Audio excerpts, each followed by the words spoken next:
뉴욕 증시가 이틀째 폭락했지만 우리 증시는 오늘 오전 반발 매수세가 유입되면서 어제 낙폭을 조금 회복하는 모습입니다. 금융당국은 금융기관의 외화 유동성을 철저히 체크하고 국내 금융시장 동향에 대한 24시간 모니터링 체계를 가동하기로 했습니다. 지난달에도 신규 취업자 수가 우려됐던 마이너스는 면했지만 석 달째 5만 명을 밑돌며 고용 부진이 이어졌습니다. 실업자 수도 9개월 연속 100만 명을 웃돌았습니다. 9.13 대책 이후 지난 한 달 서울 집값 급등세가 꺾였습니다. 조만간 발표될 공급 대책과 금리 결정이 향후 집값 향방을 좌우할 걸로 전망됩니다. 기존 리콜 대상이 아닌 다른 BMW 차종에서도 제작 결함이 발견됐습니다. 국토부는 해당 차종에 대한 추가 리콜을 실시하고 결함 원인에 대한 조사도 계속해 나갈 방침입니다. 이상 이 시각 주요 뉴스입니다.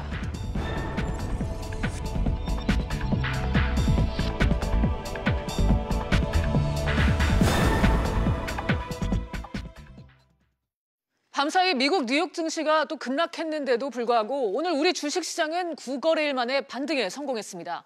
자세한 내용 취재기자 연결해 알아보겠습니다. 김상현 기자. 네, 김상현입니다. 네, 오늘 오전 금융시장 상황은 어땠습니까? 네, 코스피는 전거래일보다 1.99포인트 오른 2131.66에 출발해 상승폭을 확대하면서 장중 2150선도 회복했는데요. 외국인과 기관이 동반 매수에 나서면서 반등에 성공했습니다. 코스닥은 전거래일보다 2.66포인트 내린 704.72에 출발했는데요. 장 초반 오름세로 전환했고 빠르게 상승폭을 키워 720선을 회복했습니다. 네, 이번엔 외환시장도 살펴보죠. 원달러 환율은 급락했다고요? 네, 그렇습니다. 1년 만에 최고 수준으로 급등했던 원달러 환율은 하루 만에 큰 폭으로 떨어졌습니다. 서울 외환시장에서 원달러 환율은 전거래일보다 7원 90전 내린 1136원 50전으로 출발했는데요. 현재는 1130원대에서 거래되고 있습니다.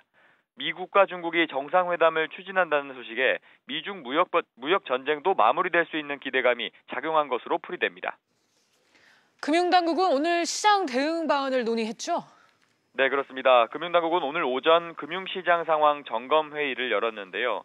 채권과 주식, 외환시장 추이와 시장 동향에 대한 24시간 모니터링 체계를 가동하는 동시에 기재부와 한국은행 등 유관기관과도 정보 공유를 강화하고 긴밀히 협조하기로 했습니다. 금융당국은 또 은행뿐만 아니라 비은행권 부문의 리스크는 없는지 점검해 앞으로 발생할 리스크에도 대비한다는 방침입니다. 이와 함께 비은행권 거시 건전성 관리 방안도 서둘러 마련해 금융 시스템 안정을 강화한다는 계획입니다. 지금까지 SBS CNBC 김상현입니다. 지난 8월 취업자 수 증가폭이 3,000명에 그치면서 충격을 줬는데요. 지난달에는 이보다 많은 조금 개선된 4만 5천 명을 기록했습니다. 취재기자 연결하겠습니다. 김한진 기자. 네, 김한진입니다. 네, 지난 8월에 3천 명에 그쳤던 취업자 증가 수가 지난달에는 어느 정도였을지가 관심이었는데 어떻게 나왔습니까? 네, 지난 7월과 8월 수준은 아니지만 여전히 고용 상황은 개선되지 않았습니다.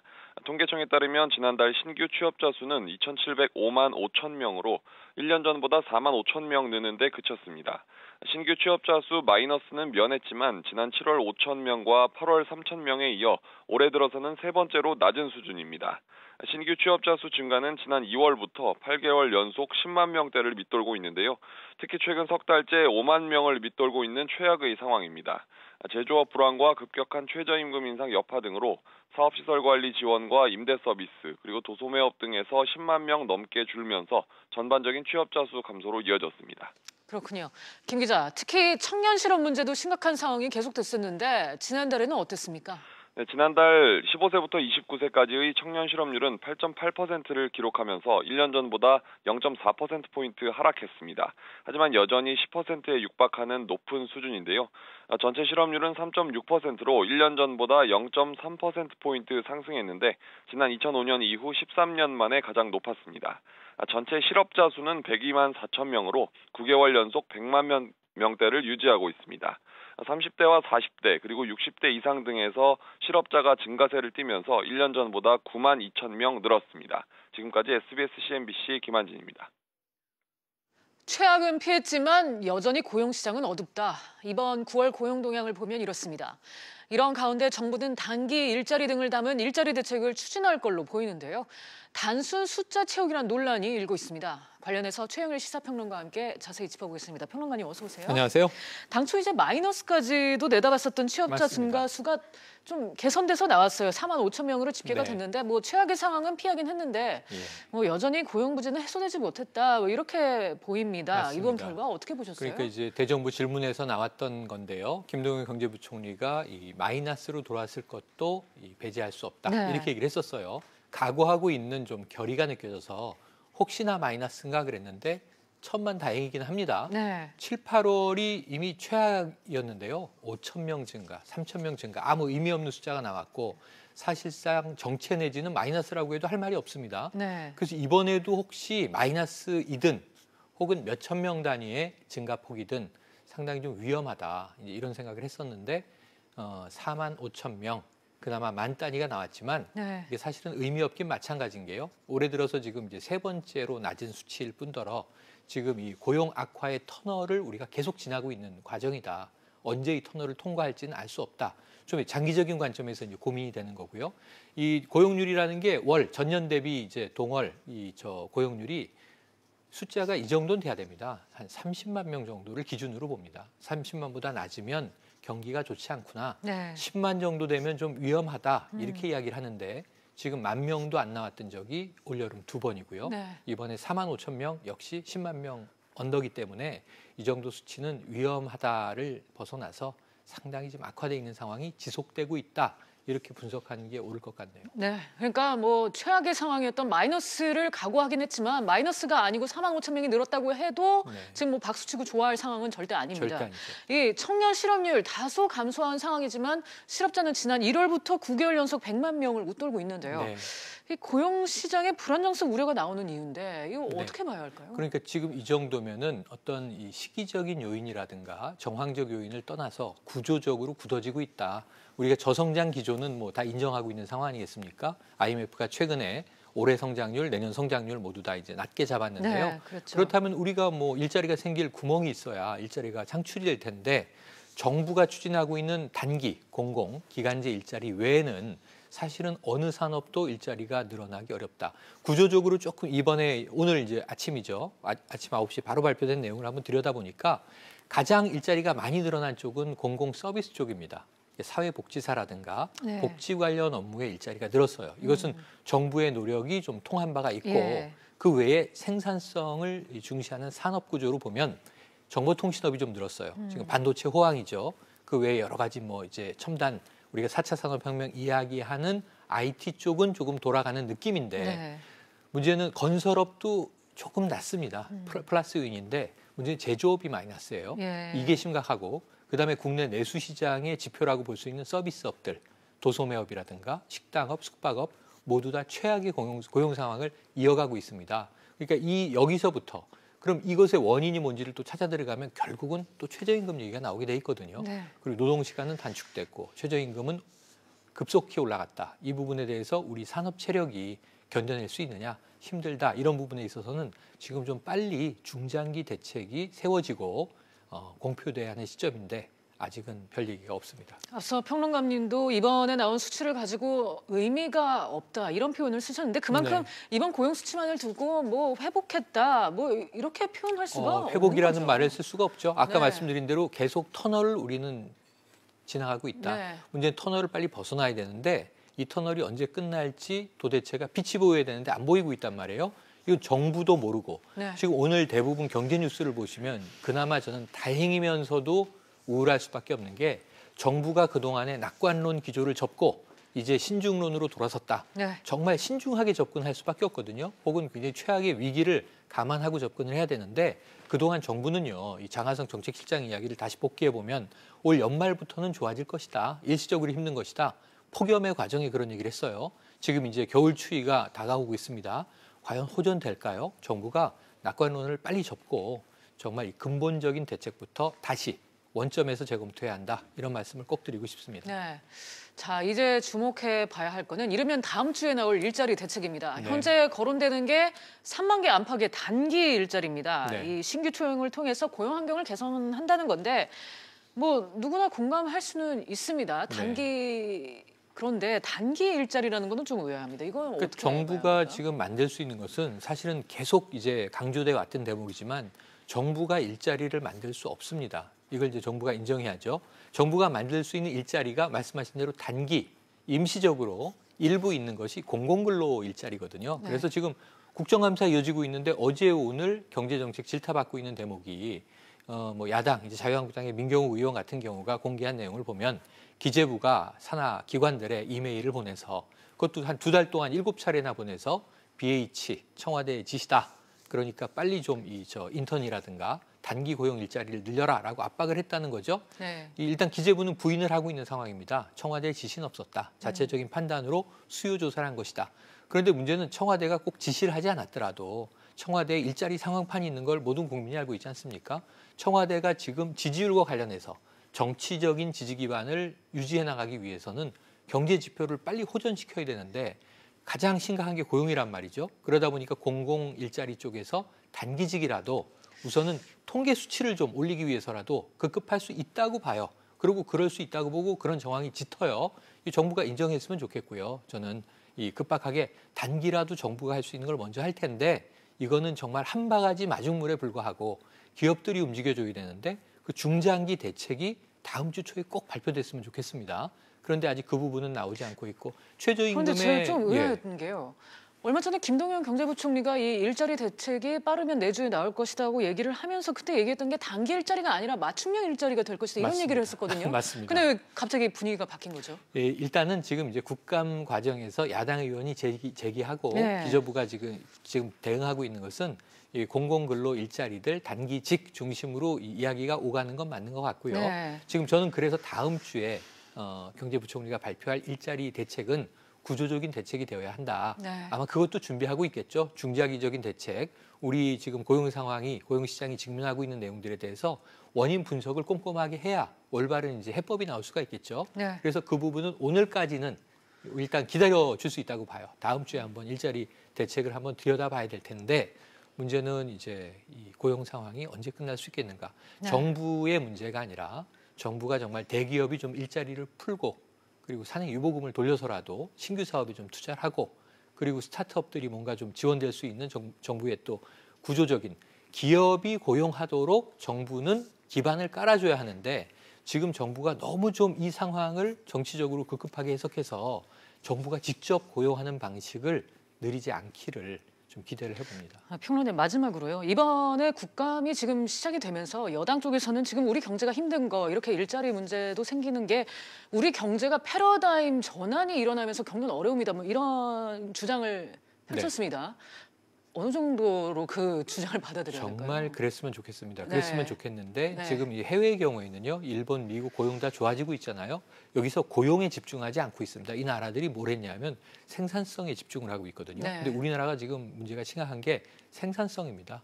생산성이 높아야 고용이 늘어나는데 생산성이 낮으면은 뭐 일자리를 늘린들 무슨 의미가 있겠습니까? 그런 면에서 정부가 조금은 더 획기적인 성장 동력을 만들어내는 데 집중하길 바라고 아까 주신 질문은 정부도 그것을 감안하고 있다, 고려하고 있다, 고민하고 있다 이렇게는 읽히는데 과연 정부가 성장 동력을 만들어내고 있는가?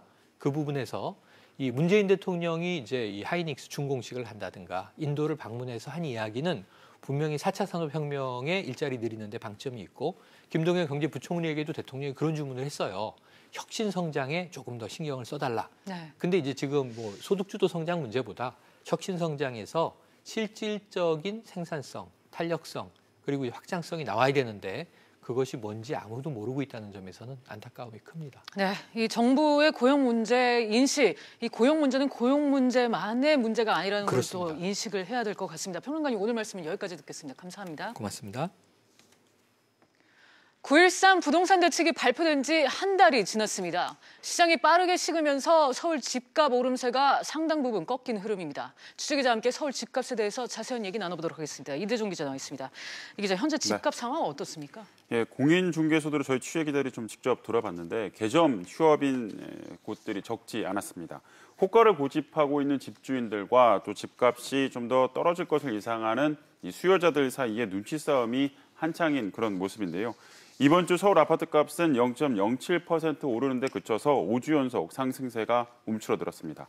상승세를 이끌었던 마포구와 송파구의 아파트값도 9.13 대책 발표 이후에 매주 상승폭을 줄이고 있는 그런 상황입니다. 네, 향후 서울 집값 전망은 어떻게 나오고 있나요? 한국개발원이 이 부동산 전문가 100여 명에게 최근 서울 집값의 오름세에 대해서 어떻게 평가하느냐 이렇게 물어봤는데 낮거나 적정하다고 답한 비율이 10%가 채 되지 않았습니다.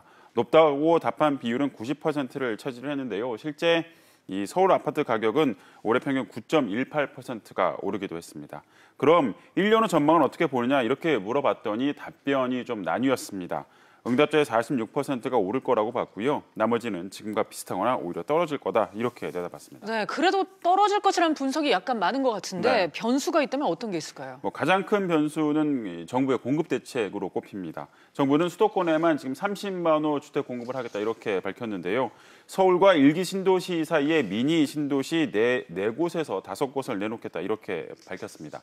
하지만 이 신규 택지 개발 예상 지역에서 반발이 확산되자 앞으로 신규 택지를 개발할 때는 교통대책도 함께 제시하겠다 이렇게 말을 했습니다. 최근 이 10만 호, 조만간 10만 호가 들어설 이 3기 신도시에 추가 택지를 발표할 예정인데 이때 이 광역교통망 대책도 함께 제시하기로 했습니다. 이를 위해서 국토부는 서울시와 경기도, 인천시와 함께 통합교통망 논의에 착수했는데요. 서울 내 주택 수요를 이들이 일부 가져가는 만큼 집값 안정에도 어느 정도 도움을 줄 것으로 예상되고 있습니다. 네, 공급 대책 말고 다른 변수도 있죠. 예상했겠지만 역시 금리 인상이 좀 꼽히고 있습니다. 네. 대출도 어려운 상황인데 금리까지 오르면 이 전세금에 은행 대출을 더해서 집을 사는 이 갭 투자 등은 시세 차익의 그 수익률이 좀 크게 떨어질 수밖에 없습니다. 또 실제 거주 목적으로 집을 사려는 분들 역시 이자 부담이 늘어날 수밖에 없기 때문에 집을 좀 나중에 사는 것으로 좀 미루는 성향이 좀 강할 수밖에 없는데요. 여기에다가 이 다주택자들의 이 세금 부담도 한번 살펴보셔야 할 것 같습니다. 정부가 지난 7월에 종합부동산세 인상안을 내놓았는데요. 그대로 국회를 통과하게 되면 다주택자들의 세금 부담이 늘어날 수밖에 없습니다. 이 때문에 이 다주택자들의 이 보유하고 있던 일부 주택이 시장 매물에 나올 수 있어서 이 부분도 한번 꼼꼼하게 살펴보셔야 할 것 같습니다. 알겠습니다. 지금까지 이대준 기자와 얘기 나눴습니다. 잘 들었습니다. 지난달 자동차의 생산과 수출, 내수 판매가 모두 감소했습니다. 추석 연휴의 영향으로 해석이 되는데요. 전기차 판매는 호조를 보였습니다. 자세한 소식 취재기자 연결해 알아보겠습니다. 안지혜 기자. 네, 안지혜입니다. 네, 지난달 자동차 수출과 내수가 모두 줄었다고요? 네, 산업통상자원부가 발표한 지난달 국내 자동차 산업 동향을 보면 완성차는 수출과 내수, 생산이 모두 감소했습니다. 추석 연휴로 인해 지난해 9월보다 조업 일수가 4-5일가량 줄면서 세 지표가 동반 하락한 것으로 풀이됩니다. 우선 수출량은 지난해 같은 기간보다 18.4% 감소한 18만 3,964대로 나타났습니다. 내수는 지난해 같은 기간보다 판매량이 17.3% 감소했습니다. 국산차의 경우 신형 산타페 판매 호조에도 SUV 등 판매가 부진했고 수입차의 경우 BMW 일부 모델에서 발생한 화재 사건으로 전반적인 수요가 위축됐습니다. 생산량의 경우 18.2% 감소한 29만 1971대로 집계됐습니다. 다만 일평균으로 환산할 경우 완성차 생산과 수출은 모두 지난해 같은 기간과 비슷한 수준을 기록했습니다. 네, 전기차 판매는 늘었다고요? 그렇습니다. 같은 친환경차지만 전기차와 하이브리드 차의 표정은 엇갈렸습니다. 전기차는 내수와 수출이 지난해 같은 기간보다 각각 100%, 41.1% 늘어난 반면 하이브리드 차는 내수와 수출 모두 판매량이 30% 가까이 줄었습니다. 수소차 역시 국내와 해외로의 판매가 모두 증가했습니다. 지금까지 세종정부청사에서 SBS-CNBC 안지혜입니다. 정부가 BMW 화재 사고와 관련해 추가 리콜을 추진하고 있습니다. 민관 합동조사단을 통해서 화재 관련 조사가 이루어지는 과정에서 나온 후속 조치인데요. 자세한 내용은 취재기자 연결합니다. 조슬기 기자. 네, 조슬기입니다. 네, BMW 차량에 대한 정부의 추가 리콜 조치가 조만간 진행될 것 같다고요? 네, 그렇습니다. 리콜 대상이 아닌 BMW 차량에서도 배기가스 재순환 장치, EGR 관련 결함이 나와 조사가 이루어지고 있는데요. 국토부가 민관합동조사단의 BMW 화재 조사 과정에서 추가 리콜이 추진되고 있다고 오늘 밝혔습니다. 문제의 차량은 BMW 118D 차종으로 EGR 쿨러 안에 침전물이 쌓이거나 연소실로 공기를 밀어넣는 장치인 흡기 다기관에 구멍이 뚫려 있는 이른바 천공 현상이 조사 과정에서 발견돼 추가 리콜이 불가피하다는 겁니다. 이에 대해 BMW는 지난 8일 추가 리콜 의향을 표명하고 내부적으로 검토 중이며 국토부는 시정 계획서가 제출되는 대로 리콜할 계획입니다. 네, 구체적인 리콜 계획은 아직 안 나왔죠? 그렇습니다. 언제 시행에 들어가고 리콜 대상에 어떤 차량이 포함될 것인지는 아직 정해지지 않았습니다. BMW 측은 화재 위험이 낮은 차종 역시 포함해 대상 차량과 대수 또 시정 방법 등 구체적인 내용을 검토 중인 것으로 알려졌는데요. 아울러 부품 수급 계획까지 감안해 리콜 개시 시점을 결정할 계획입니다. 민간합동조사단도 BMW에 추가 자료를 요구 분석하고 엔진 및 실차 시험 또 현장 조사 등을 통해 BMW가 화재의 원인으로 밝힌 EGR 결함 이외의 화재의 원인을 면밀히 규명할 방침입니다. 지금까지 SBS CNBC 조슬기입니다. 달리고 있는 차에서 화재가 발생했을 때 그 원인이 부품 결함이라고 추정이 된다면 자동차 제조회사가 책임을 져야 한다는 법원의 판결이 나왔습니다. 올여름에 잇따라 발생했던 BMW 화재 사건에도 영향을 미치지 않을지 주목됩니다. 보도국 연결합니다. 임종윤 기자. 예, 보도국입니다. 네, 일단 이게 무슨 사건에 대한 판결이었나요? 2년 전이었습니다. 2016년 12월 어느 날 충남 아산시의 한 도로를 달리던 A씨의 그랜저에서 화재가 발생을 했는데요. 당시에도 화재 원인은 정확하게 나오지는 않았습니다만 소방당국이 불이 엔진룸에서 시작됐다 이렇게 추정을 했습니다. A씨는 한화손해보험에 보험을 들었었는데 이 보험사는 자차 보험금 1,300여만 원을 지급을 했고요. 이 보험사는 이제 작년 5월에 1년 뒤죠. 현대차를 상대로 구상금 청구 소송을 제기했습니다. 네, 그런데 법원이 현대차에게 손해배상 책임이 있다고 판결한 거군요. 그렇습니다. 서울 남부지법은 운전자가 주기적으로 차량을 점검하고 정비를 했는데도 자동차 엔진룸에서 화재가 발생한 게 인정된다면서요. 화재의 원인이 객관적인 성능을 갖추지 못한 부품의 결함에 있었다고 추정된다고 판결 이유를 밝혔습니다. 이에 따라서 현대차가 보험사가 청구한 구상금 1,348만 원을 전액 지급하라고 판결한 겁니다. 네. 이 판결 얘기를 들으니까 올여름에 잇따라 발생했던 BMW 화재 사건이 생각나는데요. 그렇죠? 이 사건도 지금 소송이 추진되고 있는데 영향이 있지 않을까요? 그럴 가능성이 충분히 있어 보입니다. 일단 법원이 화재 원인이 정확하게 나오지 않더라도 화재가 발생한 엔진룸에 있는 부품의 결함이 원인으로 추정된다면 제조사의 책임이다 이렇게 명시적으로 판단했기 때문입니다. 그렇기 때문에 말씀하신 BMW 화재 사건도 상당수 화재가 엔진룸에서 발생을 했고 화재 원인에 대한 논란이 있다는 점에서 차량 소유자들이 배상을 받는 과정에서 유리한 판결이 될 수도 있다 이런 해석이 나오고 있습니다. 다만 이번 판결 결과는 1심이었고요. 향후 소송이 2심이나 3심까지 이어진다고 그러면 결과가 바뀔 수 있다는 점도 물론 있긴 합니다. 지금까지 보도국에서 전해드렸습니다. 예금자 보험법이라는 게 있습니다. 예를 들어 은행이 파산해도 예금 5천만 원까지는 돌려받을 수 있도록 예금자들을 보호해주는 법적 안정장치인데요. 이 예금 보호 한도를 더 올려야 하는 거 아니냐는 지적이 국정감사에서 나왔습니다. 취재기자 연결합니다. 박규준 기자. 네, 박규준입니다. 네, 예금 보호 한도 상향을 두고 국감에서 정확히 어떤 얘기가 오간 건가요? 네, 포문은 장병환 민주평화당 의원이 열었습니다. 장 의원은 5천만 원 한도인 예금보호 한도를 더 높여야 하는 거 아니냐고 지적했는데요. 예금보호 한도를 5천만 원으로 정했던 시기는 2001년인데 이후 1인당 국민소득은 2배 넘게 늘었는데 보호 한도가 그대로인 건 문제라는 취지입니다. 최종국 금융위원장도 이 같은 문제인식에 수긍을 했지만 실행 여부에는 신중한 모습을 보였는데요. 최 위원장은 예금보호 한도를 높이면 금융사가 내는 보험료 지출이 커지고 금융권 간 자금 이동 가능성이 있다는 점을 언급했습니다. 네, 정치권에서 다시 논의에 불을 지핀 셈인데 장병환 의원이 예금보호 한도를 더 올리자고 주장한 근거는 뭔가요? 네, 한국개발연구원 KDI 연구 결과가 그 근거인데요. KDI는 관련 보고서에서 은행과 보험사의 예금보호 한도는 현 5천만 원에서 더 올리고 저축은행 등은 지금대로 유지해야 한다고 밝혔습니다. 업권별로 보호 한도 차등을 두자는 건데 상대적으로 건전성 수준이 양호한 은행과 보험사의 보호 한도를 지금보다 더 올리자고 한 겁니다. KDI에 따르면 1억 원으로 보호 한도를 올리면 은행 예금액의 보호 비중은 25.9에서 35.3%로 증가합니다. 네, 금융당국은 신중한 모습인데 보호 한도가 더 올라갈 가능성 얼마나 봐야 합니까? 네, 현재로선 한도 상향 논의가 급물살을 탈 것 같지는 않습니다. 사실 이게 어제 오늘 이야기도 아니고 전 업권에 미치는 영향이 커서 금융당국이 신중한 모습을 보이고 있기 때문인데요. 예금보험공사 관계자는 은행을 1억 원으로 올리고 저축은행은 5천만 원으로 유지를 할 경우 예금이 은행으로 대거 쏠릴 것이라고 우려하기도 했습니다. 금융사들도 예금보호 한도가 올라가면 예보에 더 많은 보험료를 내야 하기 때문에 반대하고 있는 상황입니다. 지금까지 SBS CNBC 박규준입니다.